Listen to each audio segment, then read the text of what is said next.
আসসালামু আলাইকুম, it's me Tanzil from tour with Tanzil. আপনারা সবাই কেমন আছেন?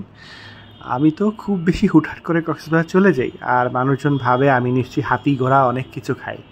আসলে কক্সবাজার গেলে আমার খাওয়া হয় খুবই সিম্পল। আমি হয়তো লইট্টা ফ্রাই খাই, এই যে দেখতে পাচ্ছেন লইট্টা ফ্রাই, আর গরম ডাল, আর যদি ভর্তার মধ্যে যদি ছুরি মাছের ভর্তা পাওয়া যায় সেটা আমি খাই। এছাড়া আর তেমন কিছু খাই না, কেননা অন্যান্য যে সামুদ্রিক মাছ টাছ আছে আমার কীরকম স্মেল লাগে, আমি সেই জন্য খেতে পারি না। সুরমা মাছ, কোরাল মাছ বা আরও যেসব বড় টড়ো মাছ টাছ আছে সেগুলির কাছে দিয়েও আমি যাই না, কারণ এগুলির স্মেল আমার কাছে ভালো লাগে না। ইভেন দো আমি যেটা মানে কক্সবাজার ক্রেজ, যেটা রূপচাঁদা মাছ বা টেকচাঁদা, কোনোটাই আমার কাছে এরকম আহামরি কিছু লাগে না। একমাত্র লইট্টা ফ্রাই আমার কাছে ভালো লাগে।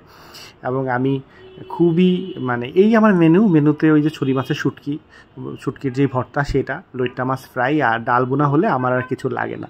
আর যেহেতু আমি গরুর গোস্ত পছন্দ করি, তাই জন্য আমি যে এলাকায় যাই চেষ্টা করি যে সেখানকার গরুর গোস্তের টেস্ট কেমন সেটা জানার জন্য। তো এখানে সেটা গরুর গোস্ত নিছি আমি, কিন্তু এখানের গরুর গোস্তের বিষয় যেটা, এই যে দেখতে পাচ্ছেন আমি ছিটতেই পারতেছি না, এত শক্ত, কিন্তু টেস্ট ভালো। টেস্ট নিয়ে আসলে কথা বলার কিছু নাই।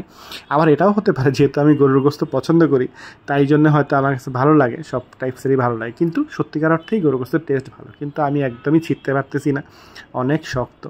তো যাই হোক, সেটা তো এমনি আপনার ডালের সাথে গরুর গোস্তের একটা অন্যরকম কম্বিনেশান আছে, যেটা সবারই ভালো লাগে, এমন কোনো লোক নাই যাদের ভালো লাগে না।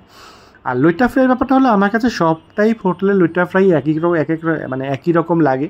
হয়তো আপনার প্রাইস ভেদে কোয়ান্টিটি বা সাইজ হয়তো ম্যাটার করে, কিন্তু আলটিমেটলি টেস্ট আমার কাছে সব জায়গার একই রকম লাগছে। লইট্টা ফ্রাই এখানেরটা ভালো, ওখানেরটা ভালো, এরকম ভালো রেটিং আমি করতে পারি না, কারণ যেটা ভালো সেটা আমার কাছে 100, যেটা ভালো লাগে না সেটা আমার কাছে 0।